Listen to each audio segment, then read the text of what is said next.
Rice আজকে সকাল সকাল আমাদের বাড়িতে রান্না হচ্ছে চিকেন। আমরা চিকেন সচরাচর উনুনের রান্নায় খাই।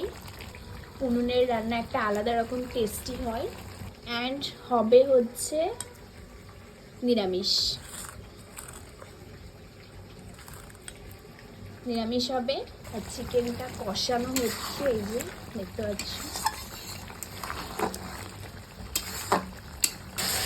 কষানো রেডি হচ্ছে। অ্যান্ড সুন্দর স্মেল বেরোচ্ছে, কিন্তু রাইস ভীষণ সুন্দর স্মেল বেরোচ্ছে। অ্যান্ড কষানো কষানো গরম গরম মাংস খেতে আমার যে ভালো লাগে, রাইস সেই লাগে। তোমরা কে কে পছন্দ করো চলে আসে ঝটপট করে। সকাল সকাল কিন্তু আমি রান্না করছি চিকেন কষা। দারুণ স্মেল বেরিয়েছে। এই কষানো মাংস খেতে আমার ভালো লাগে। এখন একটা তুলি জল দিয়ে দিয়েছি, কষানো কমপ্লিট। এখন তৈরি হবে হচ্ছে ঝোলের মাংস। এই যে কষানো মাংস আমার তো ভাল লাগে। চলো একটু টেস্ট করা যাক কেমন হয়েছে।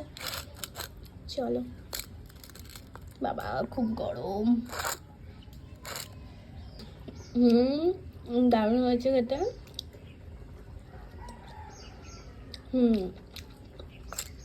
খুবই সুন্দর, দারুণ টেস্টি। যারা ভালোবাসো অবশ্যই চলে আসো। এখন সামান্য পরিমাণে গরম মশলা দিয়ে দেবো, সানরাইজ।